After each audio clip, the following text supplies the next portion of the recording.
parte del equipo de dirección, agradecerles la presencia. Es el primer módulo de lengua que se va a hacer de noveles con la profesora Claudia López.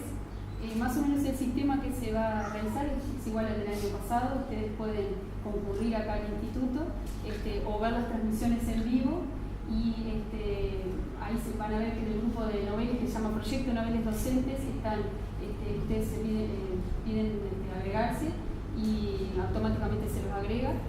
Y ahí ustedes van a encontrar los materiales de cada módulo y además una pauta de evaluación.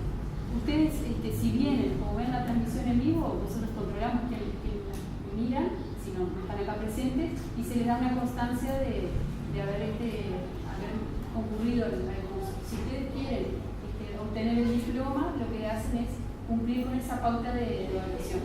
La presentan a un correo ahí escrito que se llama novelesdocentesdurazno@gmail.com, envían la tarea y ahí obtienen el diploma.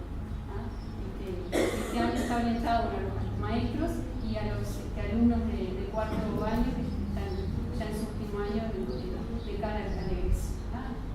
Más o menos los encuentros van a ser los días viernes, algunos son a las 18 horas, otros son 19 horas, hay algunos los martes que son de matemática a las 18 horas, y los encuentros más o menos son cada 15 días. Y bueno, la idea es que puedan aprovechar esta instancia que es para todos. Gracias. Bueno, muy bien.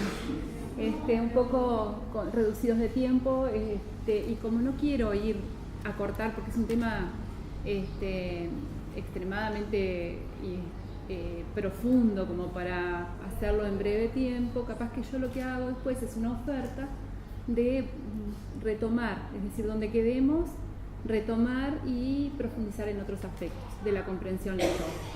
Para quienes tengan interés yo no tengo ningún problema en venir otro viernes, siguiendo el cronograma que tiene María ya organizado, y seguimos avanzando en este tema. Esto es para atajar, abro un paraguas porque vamos a hacer un inicio mínimo. Ya el título está diciendo un poco el objetivo de la charla, es poner en foco la comprensión lectora, no la lectura en general, es decir, cuando yo digo la lectura en general estoy hablando también de otros aspectos de la lectura que no es la lectura comprensiva, por ejemplo la decodificación. Que un niño decodifique, aclaro que estoy sentada por la cámara, porque me pidieron que no me moviera demasiado. Yo después voy a hacer algunas actividades paradas, pero en esta primera instancia, para no complicarles a ellos, voy a estar acá, aunque no me gusta mucho, me gusta moverme. Entonces, cuando yo pienso en la lectura, un aspecto de la lectura es la comprensión de textos. Bien, y que implica múltiples aspectos cognitivos, sociales, culturales, lingüísticos. Entonces, por eso digo yo que es un tema extremadamente profundo. Cuando yo me planteo como docente que quiero enseñar a un niño a comprender, tengo que ser capaz de mirar ese objeto de enseñanza desde esos distintos ángulos. Entonces lo que vamos a hacer ahora es ir poniendo el foco en algunos de esos aspectos y viendo algunos recursos didácticos como para abordar esos aspectos. Bien, yo en este caso puse el foco en tres aspectos: en las inferencias, en la relación de intertextualidad y en los itinerarios de lectura. Primero entonces vamos a ver qué entendemos por lectura, porque así todos en este momento y en esta charla entendemos lo mismo, es decir, ustedes saben lo que yo entiendo y van a ver por dónde voy. Esta es una definición que yo extraje de un documento que se llama Pautas de referencia sobre tipos lectores y escritores en español. Es un documento elaborado por el equipo de ProLe, y a partir de esa definición, este equipo, yo formo parte de ese equipo, elabora el material. Es decir, nosotros establecimos, bueno, por lectura entendemos esto, por escritura entendemos esto, y a partir de ese concepto empezamos a pensar material didáctico para docentes y para estudiantes. Y ahí subrayé algunas cuestiones. Dice, concebimos a la lectura en primer lugar como una práctica social y cultural. ¿Qué quiere decir esto?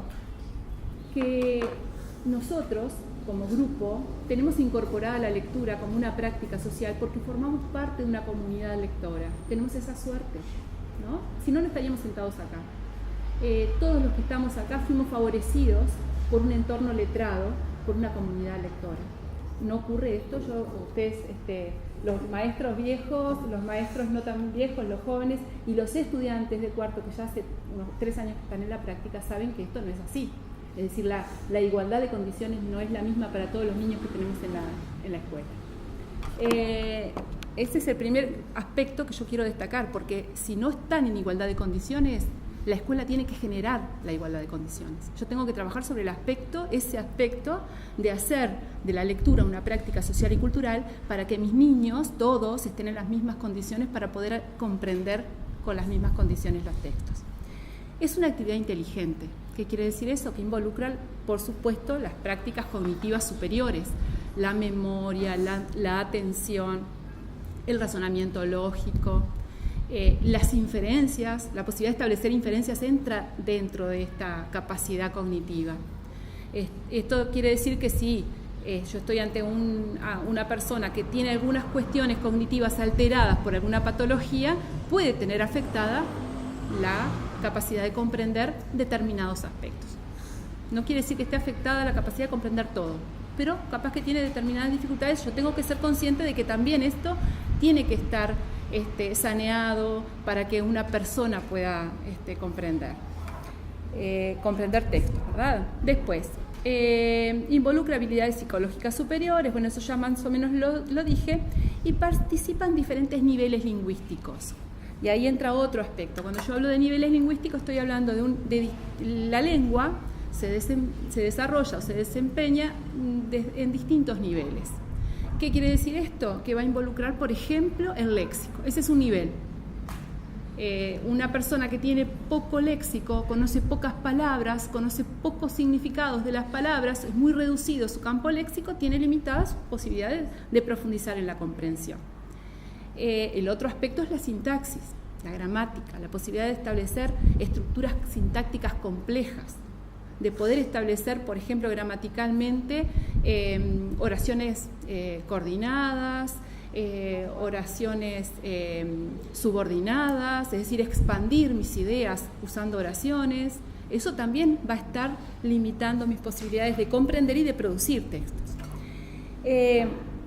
Cuando hablo también de los niveles lingüísticos, me refiero a la ortografía. Es un aspecto importante para la comprensión, porque está determinando el sentido de las palabras. No es lo mismo si yo veo escrito Rosa con mayúscula en el medio de un texto que si veo escrito Rosa con minúscula. La referencia la referencia del mundo a la que refiere esa palabra, perdón por la redundancia, son diferentes. Rosa es una persona y Rosa es una planta. Si yo hago de cuenta que la ortografía no tiene sentido, no importa, es un aspecto secundario de la lengua, estoy afectando los niveles de comprensión también. Es decir, la enseñanza de la comprensión tiene que ir acompañada de la enseñanza de todas estos niveles lingüísticos. Bien, ahí yo también subrayé el conocimiento del mundo. Para que una persona pueda comprender un texto, tiene que conocer todos los temas que ese texto trata, ¿no? Y eso a veces no es conocimiento académico, es conocimiento del mundo. Hay un libro que se llama El miedo a la luz mala, que es de un tatú, de una autora uruguaya, ¿no? Que está en las escuelas. Yo pienso capaz que los muchachos que están en cuarto, la práctica la hacen en las escuelas aprender, y ese libro está. Yo le muestro a un niño de Montevideo ese texto y le pido que anticipe cuál será el contenido, y capaz que algunos de Durazno, de ciertos sectores, capaz que no anticipa nada. Si yo lo saco en una escuela rural, les puedo asegurar que todos los niños son capaces de decirme de qué va a tratar ese cuento, porque saben qué es la luz mala, ¿no? Entonces, eso es la referencia cultural, eso es el conocimiento del mundo. Mi conocimiento del mundo es diferente al conocimiento del mundo del que tengo al lado, es diferente al conocimiento del mundo del nene que tengo al lado en el banco, y yo, como maestro, tengo que pensar eso. Es decir, tengo una clase de 30 chicos donde el conocimiento del mundo es diferente. Cada uno va a tener sus potencialidades. No es menor, es diferente, ¿no? Entonces yo lo que tengo que tratar es de tener en cuenta esas individualidades, no largar a la clase el texto El miedo a la luz mala y pretender que todos anticipen el contenido de la misma manera. Algunos, quién sabe qué, pueden anticipar, porque su conocimiento del mundo está relacionado, no sé, con la magia, con que le han leído muchos cuentos de bruja y asocia que la luz mala procede, es una luz que viene maligna, que viene de monstruos, de fantasmas. Es decir, por su historia de vida, su historia lectora va a determinar el contenido que él asigne a ese título. Bien, entonces por eso yo subrayé ahí, porque ese es otro aspecto que tenemos que tomar en cuenta. Y después puse, bueno, que para nuestra perspectiva hay 5 componentes indisociables en la lectura, que medio los dije al principio, pero los reitero. El conocimiento del sistema. El conocimiento del sistema implica la decodificación, implica conocer los signos de puntuación, implica conocer las palabras y los blancos entre palabras, es decir, que cuando hay palabras tiene que haber blancos porque las dos cosas significan, ¿no? Entonces, eso es conocimiento del sistema. Si un niño no decodifica, podrá comprender a través de una persona que le lee, pero no lee de forma autónoma, es decir, no comprende de forma autónoma. Entonces yo tengo que ir enseñando a ese niño el conocimiento del sistema para que pueda lograr esa comprensión de forma autónoma. El segundo aspecto es un comportamiento lector. Muchos de ustedes capaz que ya lo vi, mis alumnos lo vieron a un video que yo les paso de un niñito de 6 meses, más o menos 10 meses, que lee un libro, hace como que lee un libro y tiene el comportamiento lector de cualquier adulto lector, ¿no? Yo hoy no lo traje porque el tiempo no nos da, pero si después vamos a profundizar vamos a ver esas cuestiones. Ese comportamiento que ese niño que todavía no lee de forma autónoma tiene es porque vive en un entorno letrado y vio lectores alrededor. Ese comportamiento lector es distinto al de otros lectores que tienen otros comportamientos, ¿no? Entonces eso también se enseña. Todas estas son prácticas que se enseñan. La comprensión textual, el conocimiento lingüístico y el conocimiento discursivo. Y ahí vieron que la comprensión textual es uno de esos aspectos. Bien, esto lo paso porque en realidad es como un análisis que yo fui haciendo de esa definición. Más o menos acá, esto lo voy a dejar para que María lo cuelgue y entonces después si ustedes quieren revisar un poco el PPT van a ir viendo los aspectos que yo fui nombrando. Ahora, algunas implicancias de esta definición de lectura. Si yo entiendo que la lectura es todo eso que dije, ¿qué implicancias pedagógicas tiene? ¿Qué implicancias tiene para mí como docente al momento de planificar mis clases, de pensar mis clases? Existen factores que son subjetivos e indispensables para lograr el ingreso de un individuo a la cultura letrada. Y yo me voy a detener en eso porque justamente lo más complicado para los docentes o lo más complejo es llegar a la subjetividad del otro. Es decir, yo puedo decir, bueno, hoy voy a trabajar léxico, bárbaro, trabajo léxico, le enseño todas las palabras del texto, buscamos en el diccionario, las usamos en otros textos para ver si comprendió el significado, todo lo que ustedes están acostumbrados a hacer con léxico. Yo puedo trabajar sintaxis. Ahora, ¿cómo trabajo la subjetividad? ¿Cómo hago que un niño que vive en un entorno poco letrado y ve que para ese entorno la lectura y la escritura no son imprescindibles, no son necesarias, han vivido, han subsistido sin esa práctica social? ¿Cómo hago yo para entrar en la subjetividad de esos niños? ¿Cómo hago yo para convencer a esos niños de que esa práctica es una práctica útil, que es una práctica necesaria en un entorno alfabetizado, ¿no? Entonces yo ahí son prácticas subjetivas. Voy a lo social, a lo conductual del niño. Vieron que cuando yo hablo, por eso digo, de un comportamiento, de una comprensión lectora, estoy hablando no solamente de la práctica en sí, estoy hablando de toda una cantidad de cuestiones que están enrabadas en esa práctica que tengo que pensarlas. En primer lugar, la motivación. Yo tengo que tratar de que ese niño se sienta motivado a leer, como sea, ¿no? ¿Y qué es lo que transmite motivación? Mi motivación. Si yo, maestro, estoy motivado a leer, me siento motivado a leer, me muestro motivado por la lectura y me muestro como lector permanentemente, es decir, todo lo soluciono leyendo. Es un maestro que permanentemente tiene un libro abajo del brazo, la gramática, la ortografía, el libro de historia, el libro, la XO para buscar información, es decir, es un maestro que se muestra como lector, motivado a leer. Eso transmite motivación. Si por lo menos muestra una cosa que en el hogar no tiene, que es un adulto referente que lee para algo, para solucionar los problemas de su vida. Las experiencias previas de lectura. Yo les estaba planteando, porque sé que muchos de ustedes trabajan con chicos que tienen pocas experiencias previas de lectura, es decir, no es un caso 2 en el Uruguay, es una enorme cantidad de muchachos que no tienen experiencias previas. Entonces, la escuela tiene que generar esas experiencias. Esas experiencias previas no son las de la escuela, son en la casa, son en el hogar, son en el barrio. Tiene que generar instancias de lectura fuera del aula. Tiene que hacer que la escuela, que los padres, de alguna manera, o el almacenero, o la persona el policía comunitario, o el médico de la policlínica, se muestren como lectores. Que el niño vea que no solamente se lee en la escuela, sino que se lee en otros lugares. Esto se llama generar escenarios de lecturas. Hay un librito que hicimos en Prole que se llama Escuela y Familia, que tiene 20 actividades que procuran generar escenarios de lectura. Es un material que está en la web, es descargable, fotocopiable, que es interesante en ese sentido, porque ¿cómo trabajo yo con familias que no tienen la lectura incorporada para que se incorporen a la lectura? Es decir, vieron que vamos ampliando el campo de trabajo, es decir, no es solamente trabajar para que el niño comprenda, es también trabajar con la familia. Bien.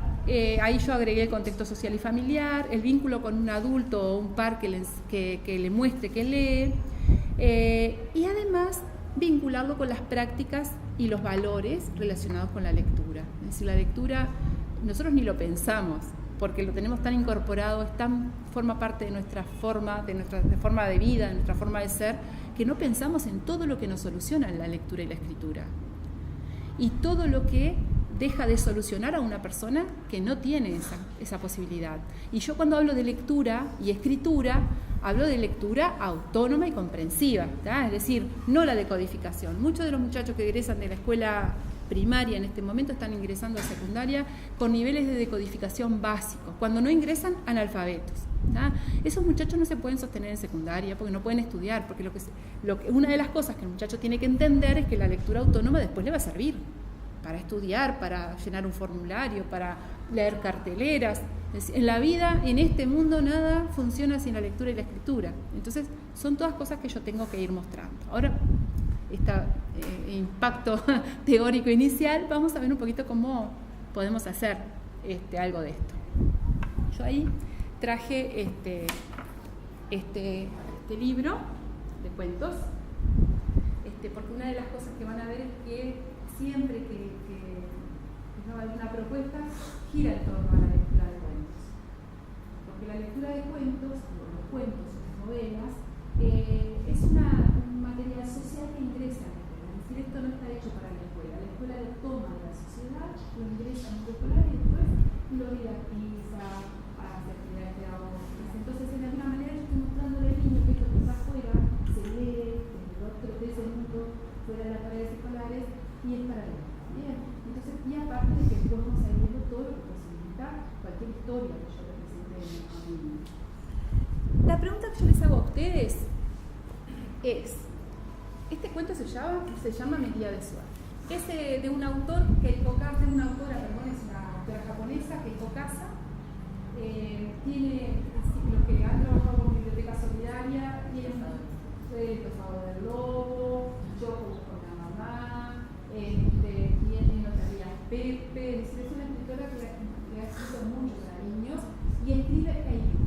Esa es una de las cuestiones que diferente en general al libro álbum. El libro álbum, que es este tipo de libro de la literatura infantil, tiene por lo general escrito en el ilustrador. Comparte la autoría. En este caso, Keiko siempre escribe el libro. Así que se llama Medida de Suerte.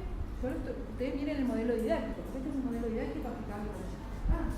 El que se llama Medida de Suerte lo hizo Keiko Kasa. Y yo les pregunto a ustedes, ¿de cuál de los dos personajes creen que es el día de suerte? ¿Del lobo o del muchacho? ¿Y por qué? Cada uno piensa algo, rapidito, que ya pensó, dice por favor. ¿El lobo siempre pierde? Entonces, bueno, el día de suerte del lobo, acá compartida la opinión, ella dice que el lobo nunca tiene suerte, siempre pierde. Y tú dices que este día de suerte del lobo porque tuvo la suerte de encontrarse con un cerdito que se lo va a comer. Bien, ¿alguien piensa otra cosa? Yo centré la atención en el cubo ese que parece un regalo. Pero me parece que ese es el logo de la editorial. Claro, porque es la editorial. Cuando lo mostraste vi que no, Claro, pero en el primer momento centré la atención en eso. Es de esa editorial que estaba ya en PDF en internet, que yo lo bajé, no es exactamente. Bien. ¿Alguien piensa otra cosa? Vamos muchamente pensando otra cosa.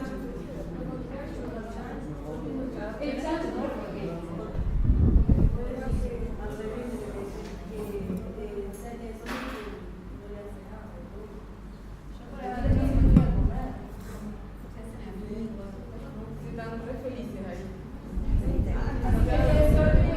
ella opina que tiene, acá opina que es el día de suerte del chanchito porque tuvo la suerte de que el lobo no se lo comiera. Eso no, porque como que los dos mirándose tiernamente. Entonces es como que lo comparo con otros cuentos que conozco de lobo cerdito.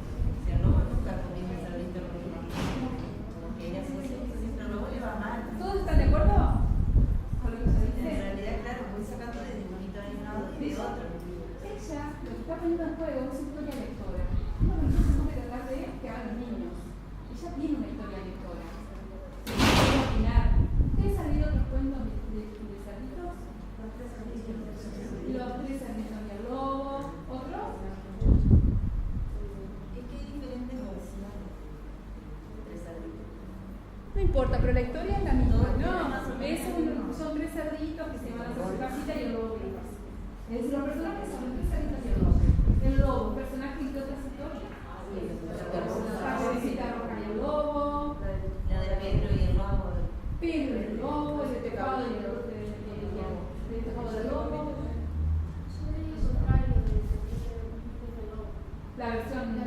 La versión donde el arte del lobo, digámoslo así, están los anticuentos o los que está la versión de lobo en Caperucita, bueno, que ustedes tienen una historia lectora que les permite hacer esas anticipaciones, ¿no?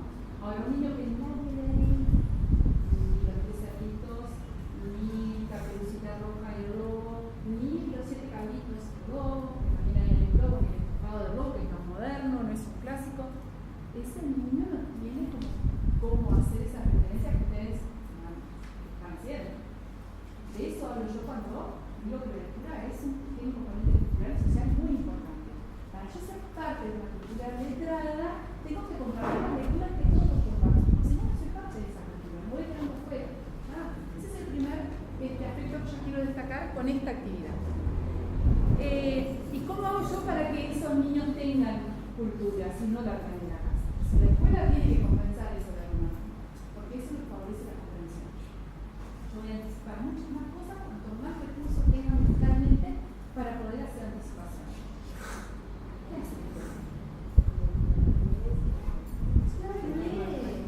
Es un maestro que lee permanentemente. Lee y lee, y no una vez.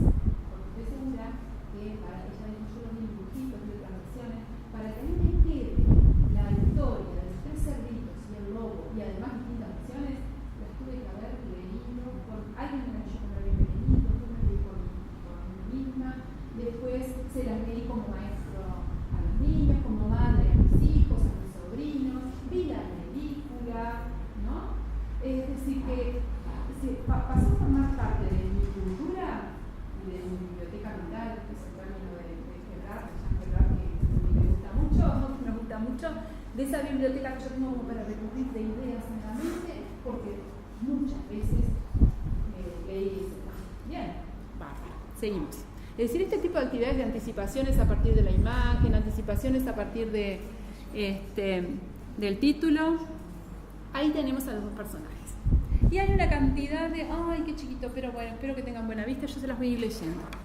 Tenemos al lobo y tenemos al cerdito, dos escenas distintas. Y una cantidad de palabras que me dicen, que me describen la persona. Bien, entonces, yo quiero que ustedes ahí, rapidito, ponen lobo y una listita de palabras, cerdito y una listita de palabras, cada uno es individual. Ustedes creen, por ejemplo, dice muy trabajador. ¿Quién es el muy trabajador?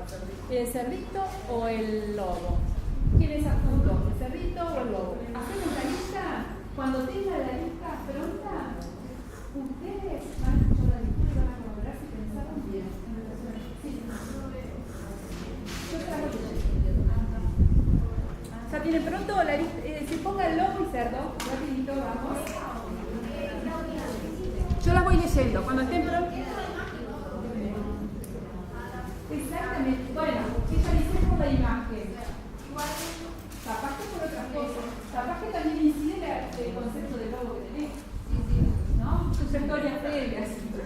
Bueno, Leo, muy trabajador. Astuto. Pueden coincidir, es decir, ustedes pueden decir, para mí astutos son los dos. Se lo ponen a los dos. Eso puede ser. Delicioso. Delicioso. Peludo. Sucio. Gruñón. Cocinero fantástico. Limpio. Tierno, sabroso, pequeño, asustadizo, pelado, gordo. Me muevo horrible, pero tengo lo que sea.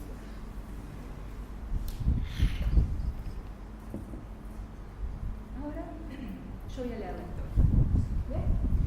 Y lo que tienen que hacer ustedes, a la vez que escuchan la historia, es ver si esa palabra que yo usé la nombro. ¿No? El lector dice en algún momento delicioso cerdito. Entonces, si ustedes se lo pusieron el cerdito, tic, correcto. Si está mal, tachado. En realidad van a aparecer los tic y después van a aparecer las que no están tiqueadas, es porque en ningún momento las nombré. Después vamos a ver qué pasó con la mente de ustedes y por qué hicieron eso. ¿Todos terminaron? Sí. Bueno, ¿todo bien? Igual yo tengo, capaz que te pido, ¿vos me podés ayudar? Sí. Porque ¿sabés qué? Yo tengo las imágenes. ¿Para ir pasando? Para ir pasándoselas. Así el que no ve. Bueno. Sí, ven ahí también. Está bueno. ¿Paso para adelante? Mi día de suerte. Todavía no, espera un poco. Mi día de suerte. Este también es un modelo de lectura, ¿no? Que me interesa, que quiero analizar un poquito. Yo para leer a los niños puedo hacerlo de dos maneras. Puedo leer así, mostrar, sobre todo el libro, estoy hablando de los libros altos, para los chiquitos. O puedo leer así. Cuando me sé bien la historia, puedo leer así. Yo prefiero leer así, porque si no, de alguna otra manera, quien escucha imagina una cosa y después ve la imagen. Es decir, yo sí genero como una doble anticipación si primero leo y después muestro la imagen. No, y también por la distracción, porque a veces se quedan en la imagen y... Sí, pero no, es decir, desde el punto de vista de la animación, de la lectura, vos podés hacer las dos cosas, porque quien hace el libro alto, la persona que escribe y dibuja, lo hace para que tú lo puedas hacer mirar así. Es decir, para la persona que, el dibujante, el lector, porque tú, lector autónomo, ¿qué haces? Mirás las dos cosas. Lees el texto y mirás la imagen. Es decir, el lector autónomo hace se imaginan. pero, claro, pero miren que sea mejor, es decir, son distintos objetivos didácticos. Es decir, yo le digo que un niño acostumbrado a escuchar la lectura de los maestros, pero los maestros acá saben que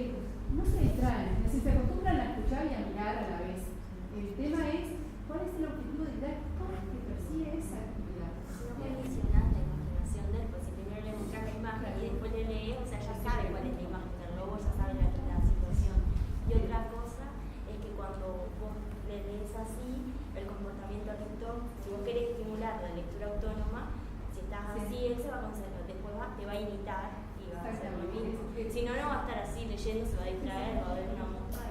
De cualquier manera, yo creo que las dos prácticas se tienen que hacer en el aula. El niño tiene que estar acostumbrado a las dos prácticas. Bien, se tiene que ir porque cumplen distintos objetivos. Y una cosa que me permite a mí esta práctica es establecer contacto visual con el que está escuchando. Entonces, de alguna manera, yo van a ver que quien lee pone cara de susto, pone cara de miedo, es decir, estoy viendo si lo que yo estoy transmitiendo está llegando. Bien. Bueno, así que empezamos con este modelo.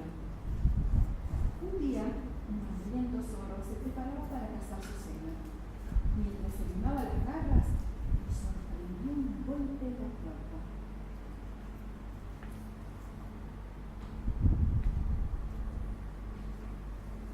Oye, conejo, gritó alguien desde afuera. ¿Estás en casa? Conejo, pensó el zorro. Si hubiera algún conejo aquí, yo me lo habría comido en el desayuno. ¿Voy cambiando acá? Sí, acá. El que sigue, la que sigue. Sí. Cuando el zorro abrió la puerta, vio allí a un delicioso cerdito. ¡Oh, no! Gritó el cerdito. ¡Oh, sí! Exclamó el zorro. Has venido al lugar indicado. Y enseguida agarró el cerdito y lo arrastró adentro.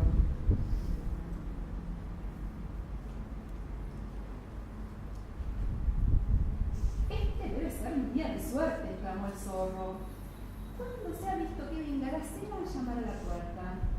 El cerdito pataleaba y chillaba. ¡Déjame ir! ¡Déjame ir! Lo siento, amigo, dijo el zorro. Esta no es una cena cualquiera. Es cerdo al horno. Mi preferida. Ahora a la cazuela.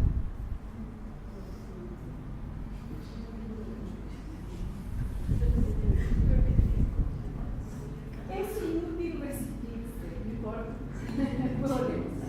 Es inútil resistirse.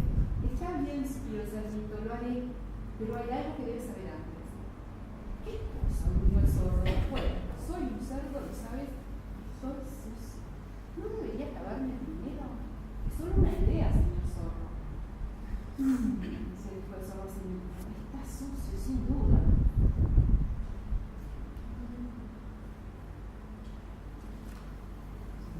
Así que el zorro se puso a trabajar. Recogió ramas secas, encendió una hoguera, cargó el agua para su casa y finalmente le dio al cerdito un buen baño. ¡Qué buen flotador eres!, dijo el cerdito.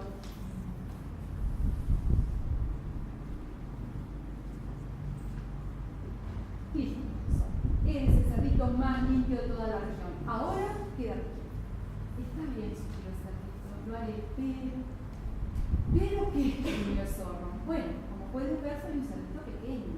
¿No deberías engordarme un poco para tener más carne? Es solo una idea, señor zorro. Se dijo el zorro a sí mismo. Ciertamente es bastante pequeño.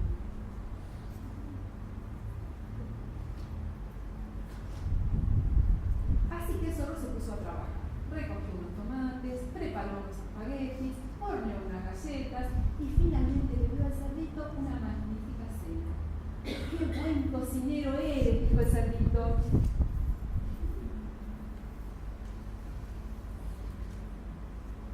Listo, ya eres el cerdito más gordo de toda la región. Ahora al horno.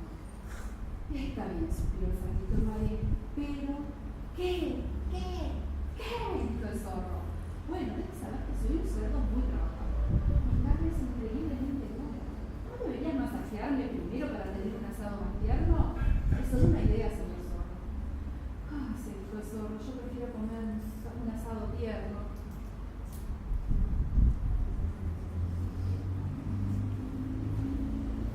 Así que el zorro se puso a trabajar, presionó y estiró. Lo estrujó y lo volvió de esa cabeza. ¡Qué buen masajista eres!, dijo el cerdo.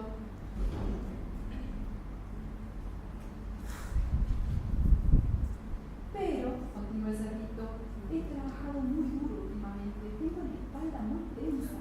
¿Podría presionar un poco más con un poco más de fuerza, señor zorro? Un poco más a la derecha, por favor. Así es, muy bien. Ahora un poco más a la izquierda.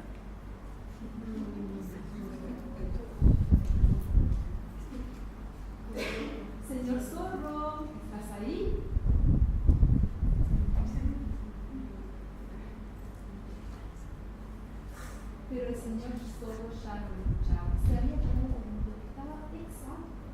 No podían levantar un dedo, y mucho menos una cazuela. Pobre señor Zorro, señor Cerdito, ha tenido un día muy ocupado. Enseguida, el más limpio, más gordo y más tierno de todos los cerditos de la región, tomó el resto de las galletas y se fue para su casa.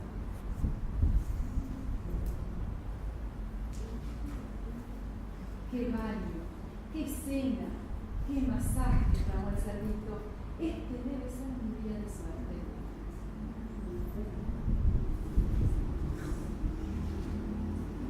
Cuando llegó a la casa, el cerdito se acomodó frente a su cálida chimenea. Veamos, dijo revisando su libreta de direcciones. ¿A quién visitaré la próxima vez? Zorro, cabaña de madera en la colina. Lobo, cerca del pino. Oso, casa con techo azul cerca del río. Y esa sería la nota.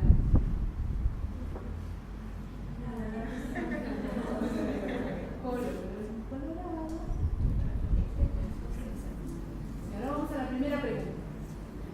¿El día de suerte de quién? ¿No? Entonces, esto es para mostrar cómo yo genero las anticipaciones, el niño llega a determinadas inferencias antes de esto. De distintas maneras, este es un modelo, puede ser otro. Este es un modelo porque me sirvió a mí porque se presta el título, se presta la imagen, confuso, da la sensación de que cualquiera de los dos puede tener el día de suerte de cualquiera de los dos. Entonces, por eso hice esa actividad. Pero con cualquier tapa, en cualquier título, porque a veces en las novelas solamente tengo el título, yo puedo trabajar la anticipación de la historia. Después, vamos a la segunda actividad que hicimos, que fue ir marcando palabras, ¿no? En relación a... Sí. Para mí sigue siendo el día de suerte del zorro. Sí. Y porque claro, el cerdo planificaba y todos los días era su día de suerte, entonces no era el día de suerte. Ellos pensaban que viene la comida, el oso iba a pensar lo mismo, viene la comida a mi casa. Él lo pensó, ¿no? Pero después que dice... O sea, no, para el cerdo era un trabajo. Lo hacía todo, se ve que lo hacía todos los días. No lo tenía como un día de suerte. Si comía galletas y le visitaba para pasar el día. Porque la cena había estado buena, porque en otro lado no había sido lo mismo. Bueno, tiene doble interpretación. Sí, ahora, si yo lo que hago es ir a la cagata de trabajo que estoy haciendo para rebatir o no, las interpretaciones son individuales. Otra de las cosas que la literatura dice, ¿no? Cada persona interpreta en función de su vida, de su mundo lector, de su cultura educada. Y lo interesante es que uno puede hacer esas interpretaciones. No puede, es decir, que pueda llegar a esos niveles de reflexión, de lo que yo quiero, porque eso es lo que lleva a la comprensión. Pero yo puedo llevarlo a nivel de la sintaxis, al nivel de lo que el autor del texto hizo. El autor del texto empieza diciendo, titula un día de suerte el texto. Después, él quiere que ese sea el eje, que el intérprete o el lector ponga atención a eso. El zorro, dice, este debe ser un día de suerte, porque recibe un cerdito y bueno, le llega la comida a la casa, no tuvo que salir a casa, la historia de lo dice. Después que termina la historia, el cerdito dice, qué baño, qué cena, qué masaje, este debe ser un día de suerte. Es decir, de alguna manera, da lugar a las tres interpretaciones, ¿no? A que sea el día de suerte de los dos, a que yo considere que tuvo verdaderamente un día de suerte es el cerdito, porque se ligó la calceta. Porque le salió bien, pero le podrían haber comido. Claro, sí. Se ve que tenía. Si le encontraba uno que le gustaba el cerdo sucio, se lo comía. Sí. Sobre todo a uno que alguien que no fuera manipulable, ¿no? Bien, ahora, esta es una actividad que podemos hacer con los chicos, con los títulos, con las imágenes. Yo lo que estoy haciendo es anticipación del contenido, sin llegar muchas veces al nivel de la inferencia. Ahora vamos a ver por qué inferir es a veces distinto a anticipar. La anticipación presupone un cierto nivel de inferencia, ¿no? Pero la inferencia siempre es mucho más profunda, mucho más cognitiva. Bien,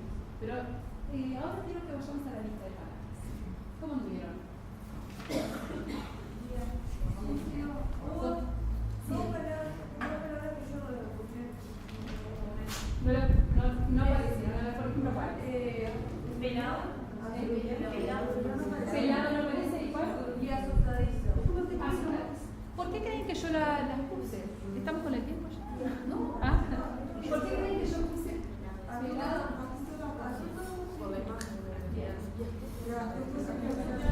María, Ah, sí, yo al final yo cuando ¿que alguien le puso algo? Algo. Vamos a yo lo había puesto el cerdo, pero al final de la historia entendí el porqué del astuto, porque lo había puesto en el cerdo.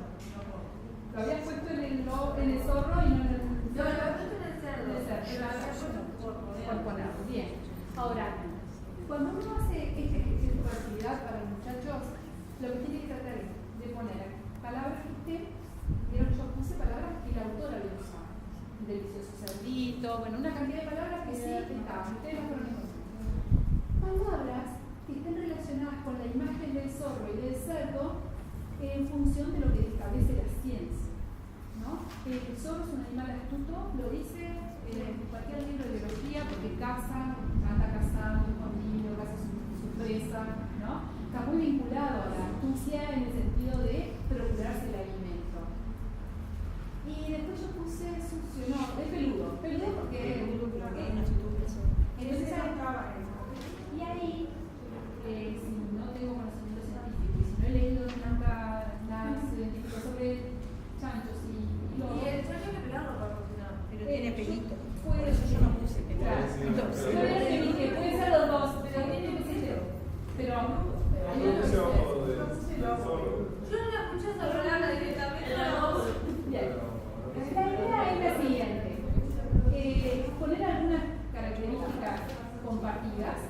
Peludo podría haber puesto para los dos personajes. Poner algunas características que menciona el autor y poner otras que están relacionadas con conocimiento científico y conocimiento del mundo. Yo podría haber puesto otras cosas, cazador de gallinas, no sé, cosas que yo sé por asesino de cabritas y cerditos, no sé. Yo ahí evidentemente lo iba a adjudicar al zorro, porque si tengo una película de lectura de cuentos, sé que es zorro o el lobo, ese personaje quien come cerdos. Entonces, la idea es, ustedes estaban escuchando, no pensando en haciendo lo que se llama metacognición o metalenguaje, es decir, pensar lo que pensaron, ¿no? Ustedes pensaron esto y ahora lo ponemos en práctica. Yo puse muchas palabras, lo pensé para adultos, ¿no? Pero cuando trabajo con chiquitos, puedo hacer lo mismo con 5 palabras, con 6 palabras. Siempre tiene que haber algunas del mundo de lo cotidiano, algunas de la ciencia, por ejemplo, no sé, Carroñero, si hubiera sido de una hiena, un cuento de una hiena, o de un águila, algo que esté muy vinculado, o no sé, plumífero, ¿bien? Poner algunas otras cuestiones que en realidad lo que hacen es llevar la mente hacia otros lugares que no son esos. Porque yo así infiero. El lector experto no infiere solo a partir de la lectura, infiere a partir de los vínculos cognitivos que puede hacer entre la lectura y su mundo, sus lecturas anteriores. Por ejemplo, yo en asustadizo, yo sigo con la palabra. Sí. Lo puse en el lobo, porque casi todos los cuentos lobos terminan mal. Terminan más asustados que en el lobo, en el zorro. Y entonces lo puse por ponerlo, pero tampoco lo escuché. No, lo puse en el zorro. Claro, entonces ella lo que está diciendo es que para hacer una interpretación de esa palabra en relación a la historia, lo que usó es su cultura letrada anterior, ¿verdad? Su cultura de lectora, de sus historias previas, que las tenés en la mente ahora. Ustedes pueden hacer esto, siempre vuelvo a lo mismo. Tienen historia lectora, porque han leído mucho, porque alguien les ha leído. Ahora, todos los niños pueden hacer estas relaciones, no las pueden hacer. Cada vez que yo trabajo un cuento, cada vez que yo tomo una historia, vieron que ahora es el inicio, con los niños también. Yo lo leo una vez, conversamos, vamos a ese juego de palabras y lo dejamos. Mañana lo tomo de vuelta, leo y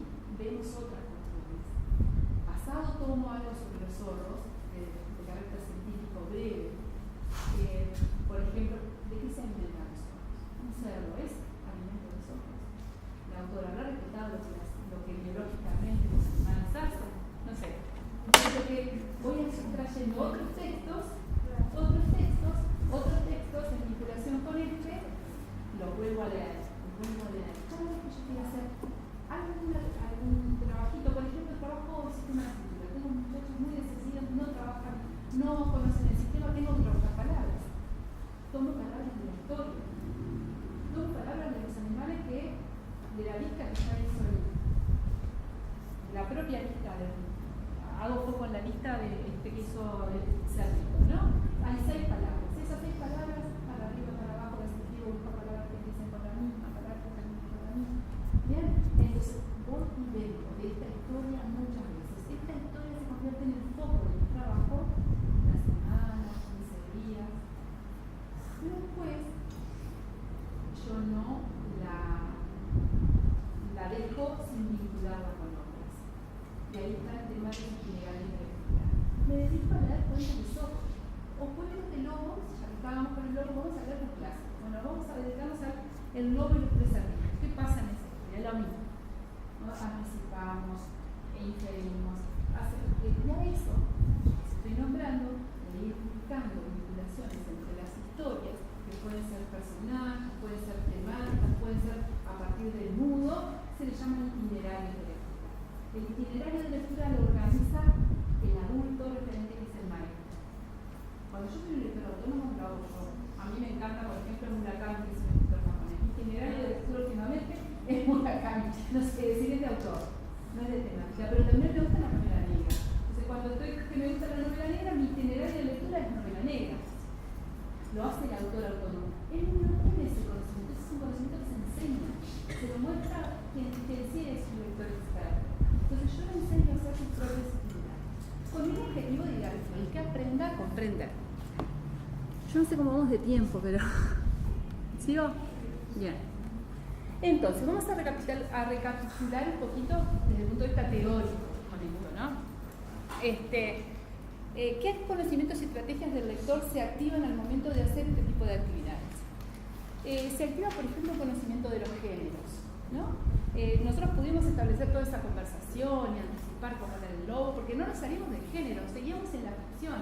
Es un cuento ficcional. Ninguno se puso a pensar en el lobo, en el zorro como animalito del campo, de nuestra fauna, con su comportamiento biológico y ¿no?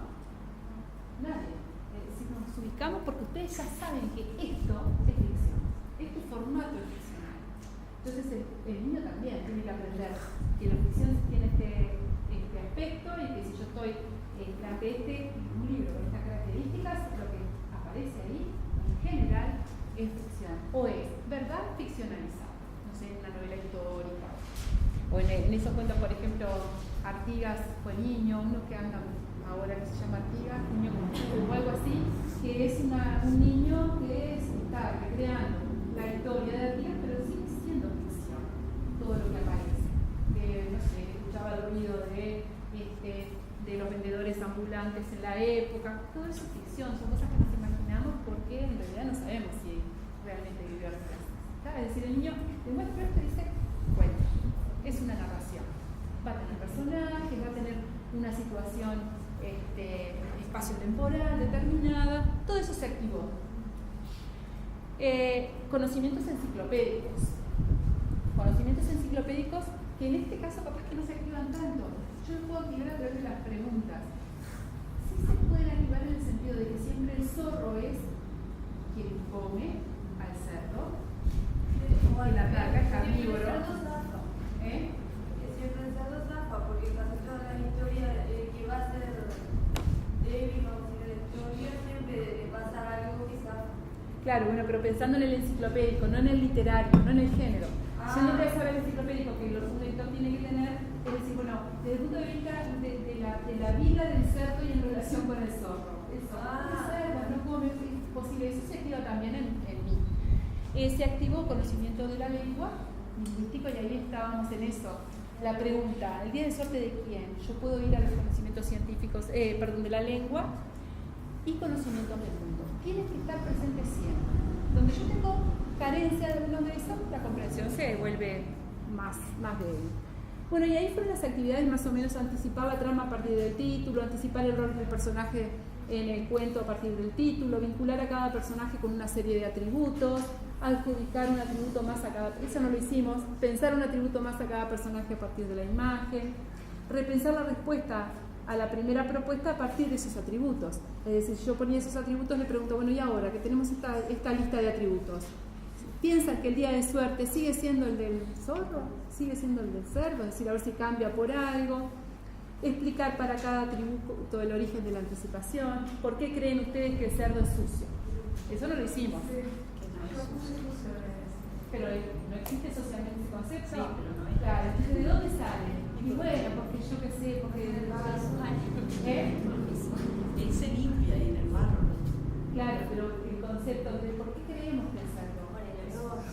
No, porque Pero está a veces eso que está- como es el Sí, pero es un concepto que está instalado socialmente y que a veces ni hemos visto usarlo en nuestra vida. Es decir, los niños o los adultos también. Son cuestiones que se van transmitiendo. Yo también. Yo lo puse, se llama porque comparé en la vida real es sucio, pero también pensé que como es inteligente la ficción, es limpio.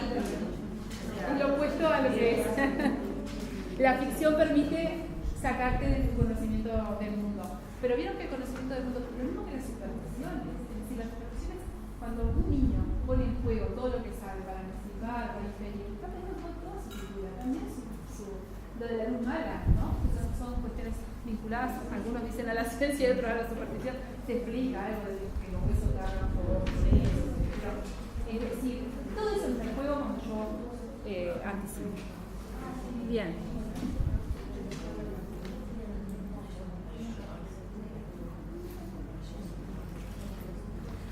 Bien. Ahora, yo quiero verlo ahora. Si no está. Hasta si ustedes se tienen que ir. Entonces, vamos a pensar ahora y nos vamos a focalizar en las inferencias. De todo lo que hicimos vamos a pensar un poquito desde el punto de vista teórico. Bueno, bien. Un lector hace inferencias. Ahora, ¿qué son las inferencias? ¿No? El programa me pide que yo enseñe al niño a inferir. ¿Se puede enseñar directamente como quien enseña el conteo?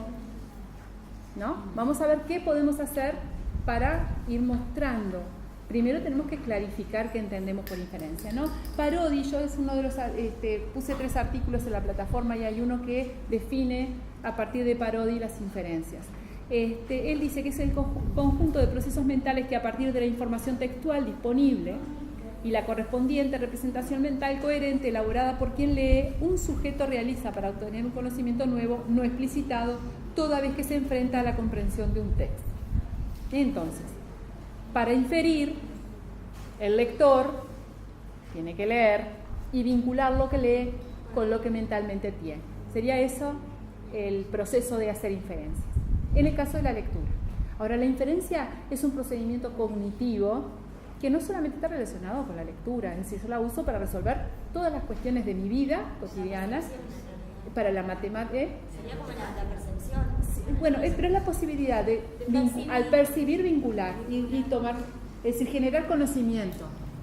Si yo me quemo, toco algo, una estufa, con una estufa y se quema, infiere, con una experiencia, con una percepción táctil, que no tiene que tocar nunca más una estufa porque eso provoca dolor, ¿no?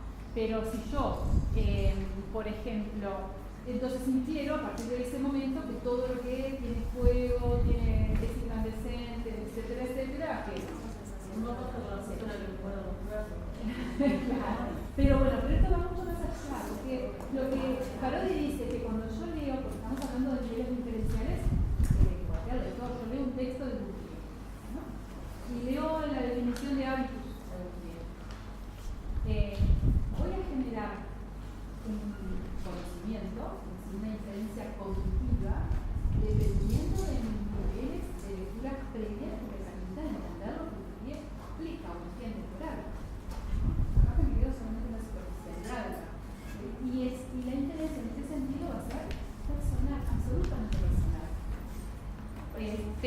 Por eso cuando hay que ser como consciente de cuando yo digo voy a planificar, voy a enseñar inferencias o ponemos como tema de enseñanza la inferencia en sí.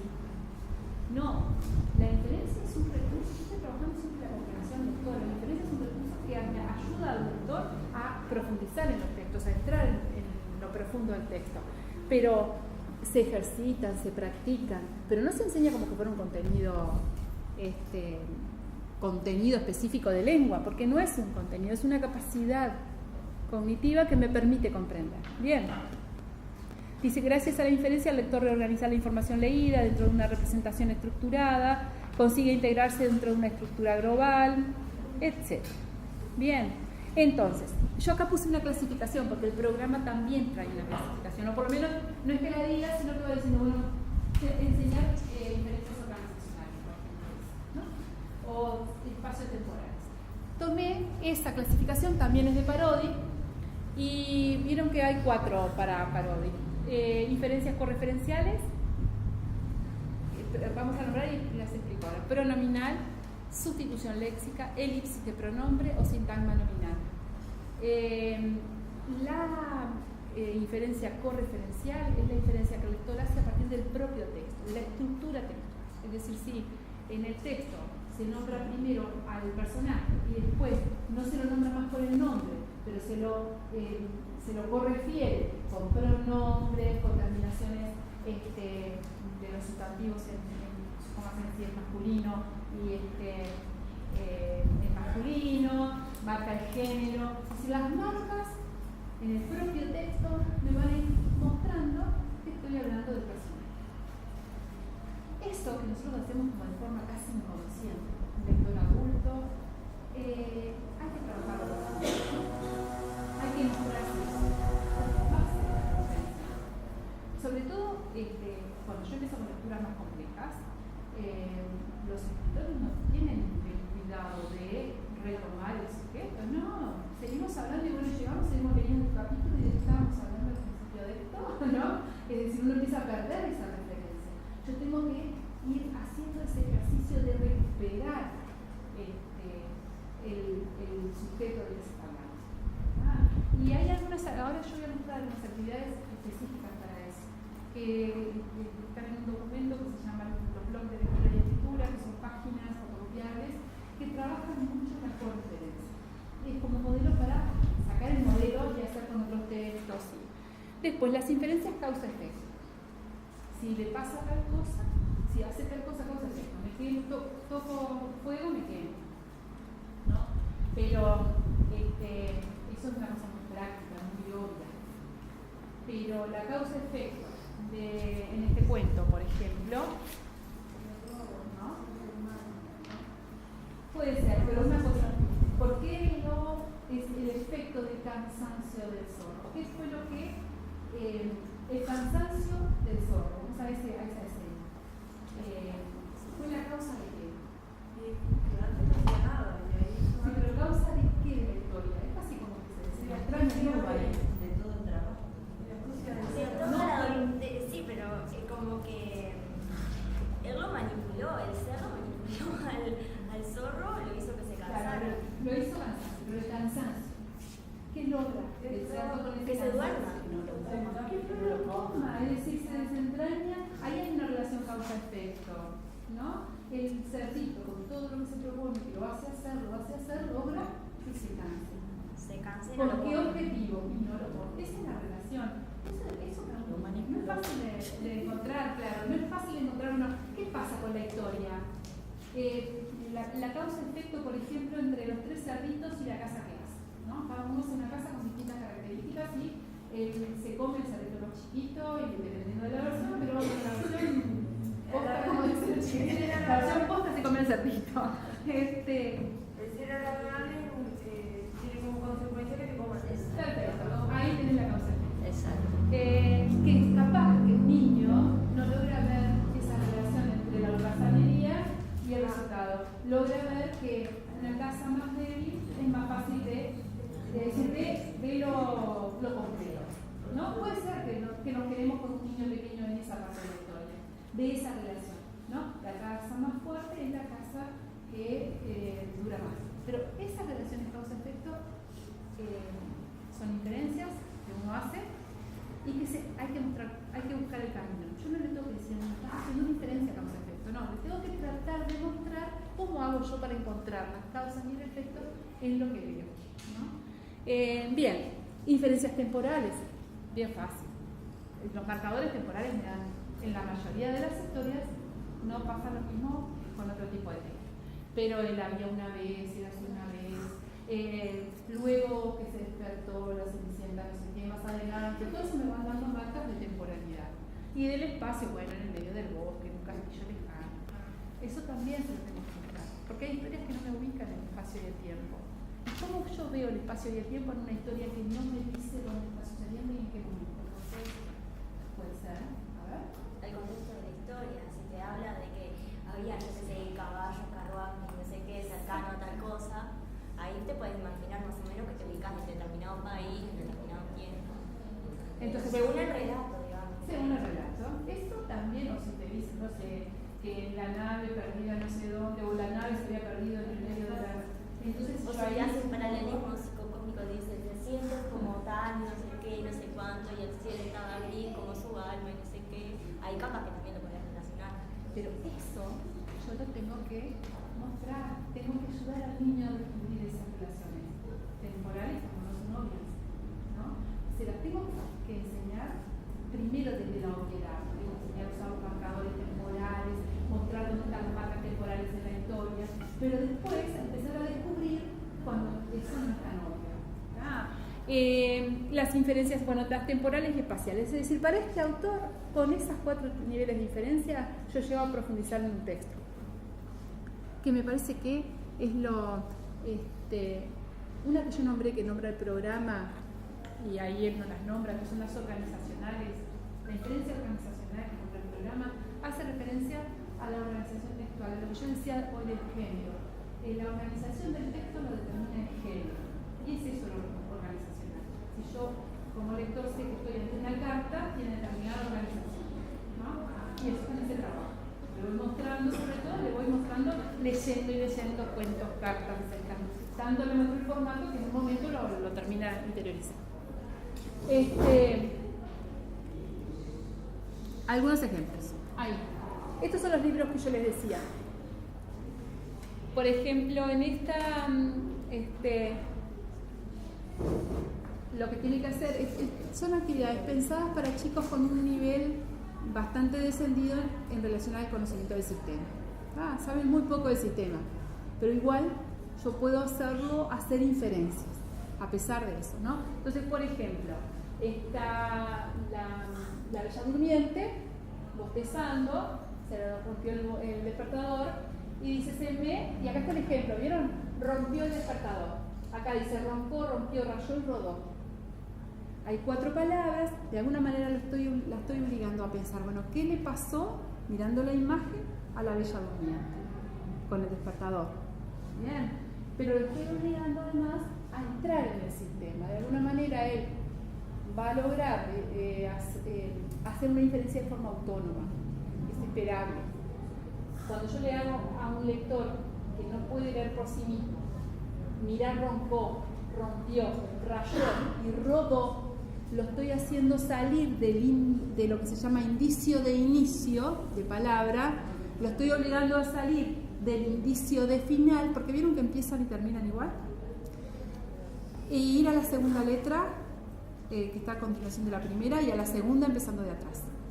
Y ahí empiezan a establecer las diferencias. Bueno, acá dice rompió, una de estas dos, y rodó. Voy a desechar rayó porque ahí no dice rompió, no me sirve la tacha. Es decir, lo estoy obligando a leer por sí mismo, a decodificar, que es el problema que tenemos con muchos de estos muchachos. A la vez que está haciendo inferencias en relación, por ejemplo, a la imagen. Acá es un boomerang, ¿no? Entonces, primero tiene que saber que es un boomerang. El boomerang dice, ahora vuelvo, ¿no? Entonces, ¿qué es un boomerang? ¿Lo conoce? ¿No lo conoce? ¿Qué tipo de inferencia va a hacer? Bueno, después que logra hacer esa inferencia, busca la palabra. Bien. Otro te cuenta los puntitos y trata de colocar las letras en los puntitos, tantas letras en tantos puntitos. Sí, ahora, si de cualquier manera, si él puede decir, vuelvo, ahora vuelvo, y decir que vuelvo, tiene la cantidad de letras, determinada cantidad de letras, ya algo conoce. Es decir, ya está saliendo de la etapa silábica, de la palabra como etiqueta. Es decir, ese niño está como para seguir avanzando. Bien, este es un ejemplo, pero muy básico de inferencias. Acá tenemos otras un poco más. Leer para elegir. Es decir, lo que tiene que hacer es, a partir de un texto, que no nombra al personaje, decir cuál de estos dos es residente, el cantante de Calle 13. ¿No? Si yo le doy un texto, en ningún momento nombro al león. Aparece un león y un tigre. Pero el texto está hablando del león. Tiene que decir, ¿de qué habla? No sé, cuando dice su melena, no sé qué, es león. Si no, diría sus manchas en la piel. Entonces, él dice, está hablando del león. Bien. Ahora, ¿por qué? Dice, siempre la inferencia necesita de la reflexión, de la metaconcepción, de pensar, ¿por qué yo pienso? El lector, antes de ser un lector autónomo, necesita que alguien le muestre haciendo eso. Ustedes, estoy segura que nunca se lo mostró, no, que a mí nadie me lo mostró. El segundo aprendió a ser lector autónomo porque vivió en un entorno alentado de mucha lectura. Pero cuando esto no sucede, la escuela te tiene que ayudar a llegar a ese nivel. Bien, estas son algunas actividades. Esto también es descargable. Hay muchas actividades de correferencia, de trabajo de las inferencias. Y un último ejercicio para irnos, ¿no? Y ya dejamos el tema de lo que serían los itinerarios y el intertexto lector para otra vez.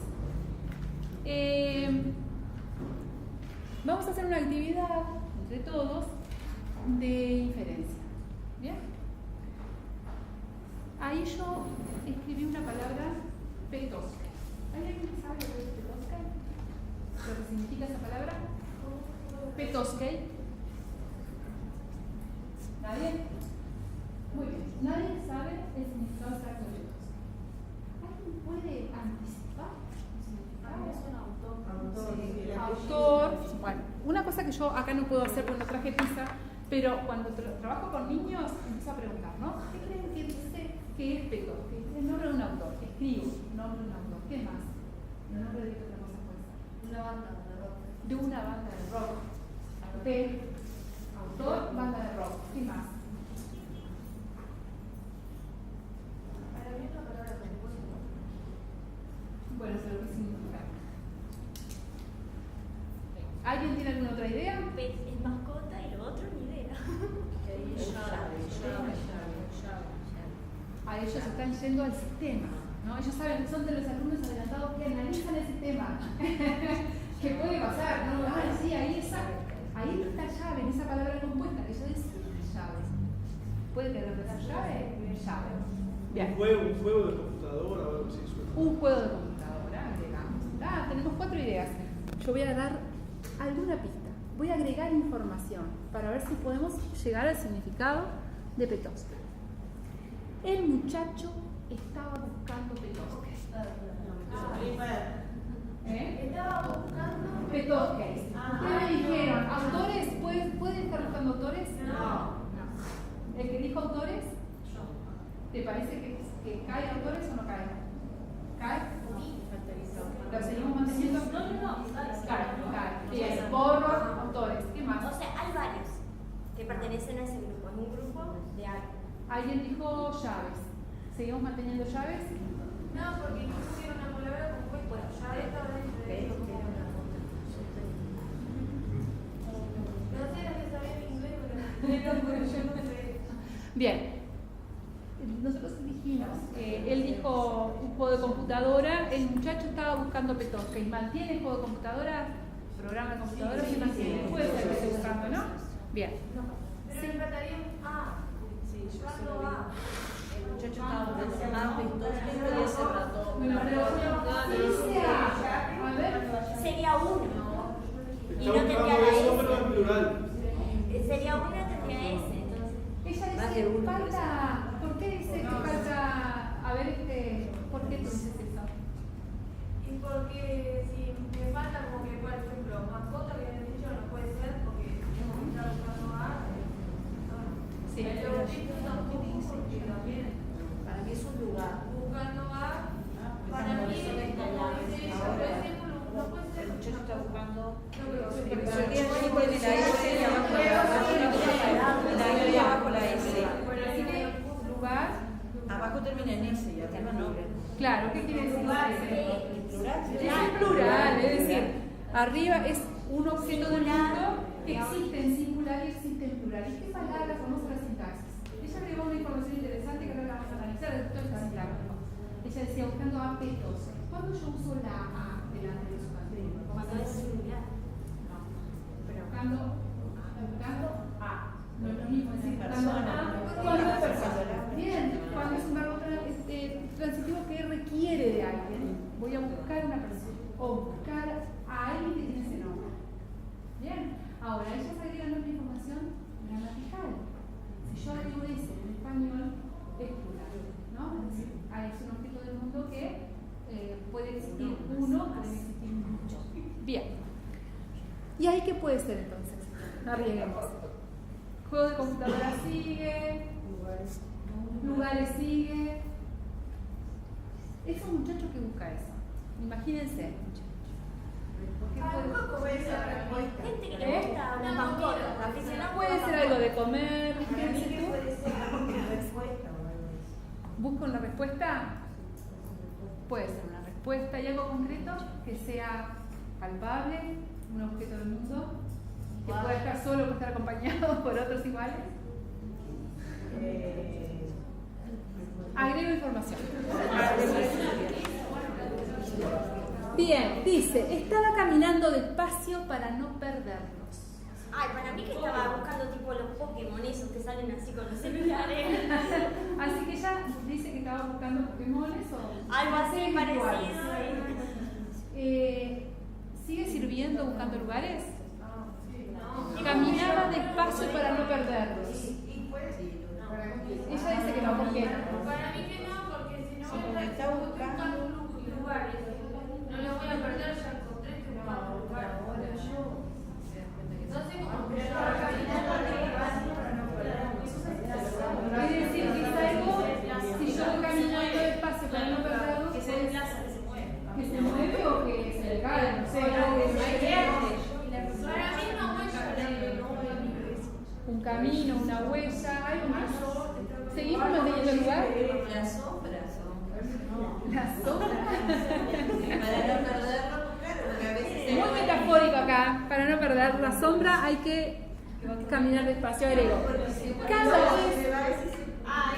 Cada vez que los encontraba, solo faltaba algunos. Entonces son muchos. Pero una cosa que lo puede llevar, ella dice piedra. ¿No será los cositos de esos que se desplazan? No piedra, o sea. ¿Cómo es lo? Bueno, pero son respetuosos que capaz es una piedra que se llama Ah, claro. Sí, pero Las es que cositas cada esas vez que que una semillita, un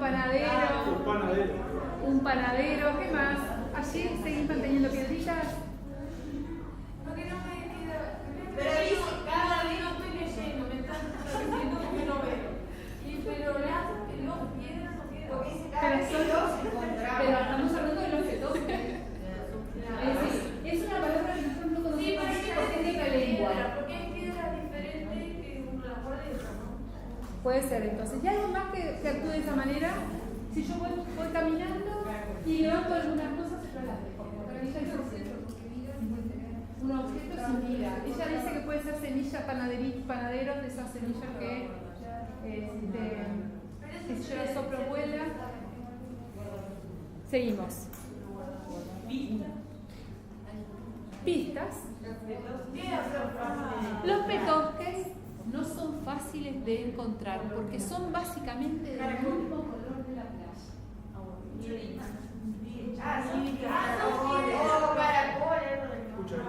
Cucharitas, caracoles, piedras. ¿Seguimos teniendo semillas? No. Ahora los bichitos esos que son parecidos a la aguaviva, Sí. que son tapioca, Sí. se iban agarrando así, algunas se les escapaban, estaban en el agua y las agarraban. Algunas les agarraba y otras se les escapaban. Bien, más o menos, vieron que empezamos a ir de elementos abstractos, como por ejemplo, o lejanos, lugares, a acercarnos a algo concreto. Por ahora, el texto me está dando algunas pistas que a ustedes los ha llevado a algo No va a hacer concreto. nada de lo que digamos. No, saben que no es tan así. Ah, sí. Su madre. ¡Ah, la cucharita! ¿Sabe que le voy a leer a los de atrás? Que no. Su madre era una artista y hacía. Porque los que están en detrás de la cámara no escuchan y hacía joyas. Sí, algo de eso de Caracoles, piedras puede ser, ¿qué más? Cucharitas. Yo sigo con piedra. Siguen con piedras, muy bien, seguimos. Hay una cosa que yo les iba a preguntar, ¿vieron que dice, los petosques no son fáciles de encontrar porque son básicamente del mismo color de la playa? ¿De qué color entonces son? Como la arena, beige. Entonces la piedra puede ser, cucharitas pueden ser, ¿eh? ¿La arena o la Ah, entonces puede ser algo azul también, ¿sí? Dependiendo de la playa, ¿no? Bueno, sigamos. Acá no hay cucharitas de ¿viste? Dice, esperen un poquito que yo pase dos. Los petosques solamente se encuentran en las orillas de los lagos grandes.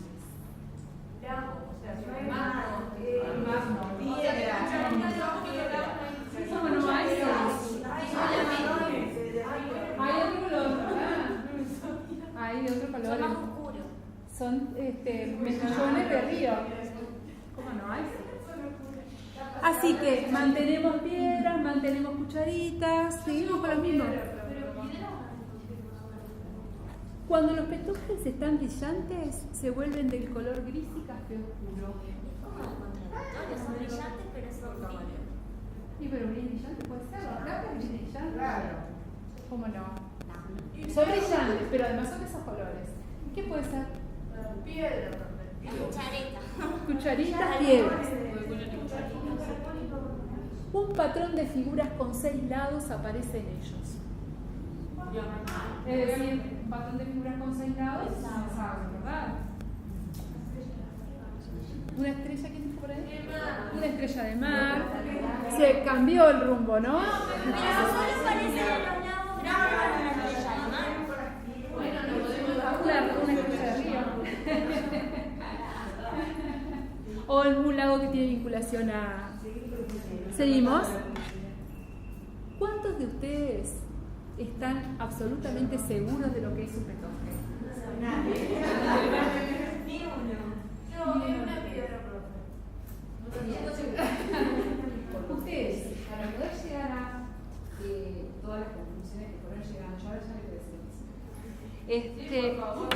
se han visto obligados a hacer inferencias de distintos tipos. Por ejemplo, pensar que sea el color de la playa, ¿verdad? Algo que sea el color de la playa, algo que sea que sirva para hacer joyas o alhajas. Todo eso son inferencias que ustedes están haciendo a partir de la cultura cercana que tienen y de la vida que tienen y de las lecturas. Es decir, hasta este momento han estado haciendo inferencias de Y distintos aprendiendo, porque yo no sabía que no había los lagos, no había. Yo pensaba que los lagos no había caracoles. Cucharitas. Bien, ahí los tienen. A los petosques. Es un animal. No, es un fósil. Ahí. Fósil de una almeja de los lagos de Michigan. Un fósil, ¿saben qué es? Un ser vivo petrificado que se encuentra, en realidad son desde la época prehistórica. Y se encuentran, por eso cuando yo le decía a ustedes, ¿de qué color es? Porque si es de color de la arena o de la playa, ella dijo amarilla, beige. Vieron que es marrón, porque los lagos de Michigan, la arena, no es amarilla ni beige. Entonces ahí entra a tallar en mis inferencias mi contexto, ¿no? Entonces, esto es para mostrarles a ustedes que la única manera que tiene una persona y un niño de comprender es recurrir a lo que va, a lo que ha leído, a lo que ha escuchado, a lo que ha visto.